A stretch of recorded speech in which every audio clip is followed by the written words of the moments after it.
This channel does not promote any violent, harmful, or illegal activities. All content provided by this channel is meant for an educational purpose only.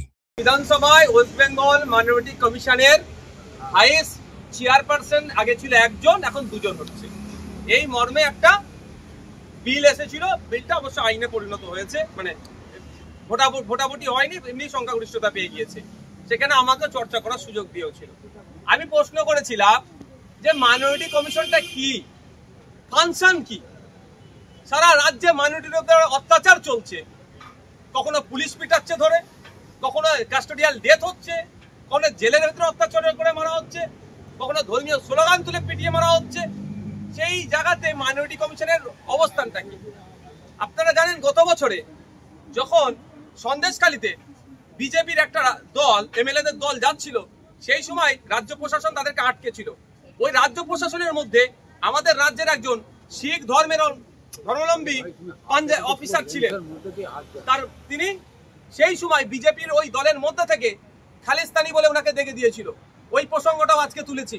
সেই সময় minority commission মুখে কি দিয়ে বসেছিল, না চোখে কি দিয়েছিল? শুধু অর্নামেন্টাল একটা পদ বাড়িয়ে দিয়ে তৃণমূলের নেতাদের গুতগুতি কাকে কোন পদ দেবে সেই জায়গা পাচ্ছে না। পদ দরকার, না তো থাকবে না। ওই একটা কাউকে নীল বাতি চড়ানোর জন্য পদ ক্রিয়েট করার হচ্ছে, এর বিরোধিতা আমি করেছি। আমি প্রশ্ন করেছি 3 বছর আগে, আমার প্রশ্ন করা ছিল যে মুসলিম সম্প্রদায় ছাড়া সংখ্যালঘুদের মধ্যে যারা আরো আছেন, জৈন, খ্রিস্টান, পার্সিস, আরো যারা আছেন, তাদের মহিলাদের স্বাবলম্বী করার জন্য, এম্পাওয়ার করার জন্য কি কি প্রকল্প আছে যা উত্তর দেওয়ার জন্য একটা আমাকে উত্তর দেয়নি আজও পর্যন্ত।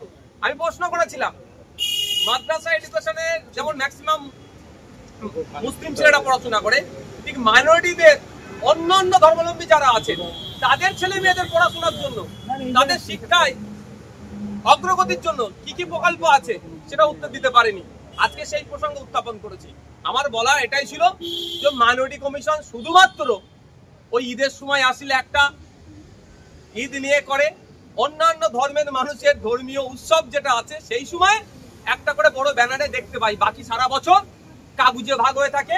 এক কথায় সাদা হাতি ছাড়া আর কিছু নয়। এই প্রসঙ্গ আজকে বলছি। বিভিন্ন জায়গায় সংখ্যালঘুরা নিপীড়ন হচ্ছে, ঘুমায় মাইনরিটি কমিশন। তখন তো যারা হেড স্পিচ দিচ্ছে, যাদের কথাতে সাম্প্রদায়িক দাঙ্গা হতে পারে, মাইনরিটি কমিশন সুমোটো কেন করতে পারে না? আজকে জ্ঞান দিচ্ছিল। আমার পরে বক্তব্য পরে তো আমি উত্তর দেওয়া যায় না, মিডিয়ার বাইরে এসে আমি দিয়ে দিচ্ছি। জ্ঞান দিচ্ছিল অনেক কথা। আমি হজের স্টেট হজ ইন্সপেক্টর নিয়োগের ক্ষেত্রে দুর্নীতি হয়েছে, মাইনরিটি কমিশন চুপ আছে কেন? তখন আমাকে জ্ঞান দিচ্ছিলেন ভিতরে, লাইভ তো চলেনি। সমস্যা এখানে হজ যখন হয় অনেক মন্ত্রীরা তাদেরকে রিসিভ করতে যায় বা ছাড়তে যায়। লাভ কি হবে ওতে? 4 লাখ টাকা নিজের ঘাটের টাকা দিয়ে খরচ করতে আমি হজে যাচ্ছি, আমাকে মন্ত্রী ছাড়তে আসলে এর জন্য আমার হজ কবুল হয়ে যাবে এরকম ব্যাপার নয়।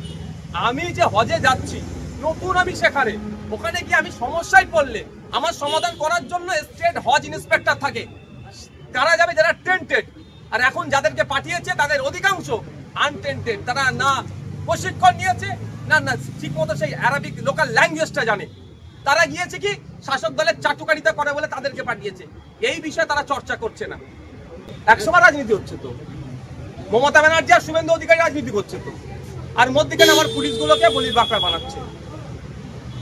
এই যে শীত ঘুমাচ্ছে সংখ্যালঘু কমিশন, তার প্রশ্ন তো উত্তর চেয়েছিলাম, তার প্রশ্নের উত্তর দিতে পারেনি, উল্টে ঘুরিয়ে ঘুরিয়ে কথা বলছিলেন।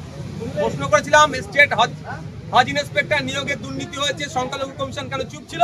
উত্তর দিচ্ছে আমাকে যে হজে যখন যায় অনেক মন্ত্রীরা তাদেরকে ছাড়তে যায়, মন্ত্রীরা হয়তো ছাড়তে গেলে ওদের হজ হয়তো কবুল নাও হতে পারে।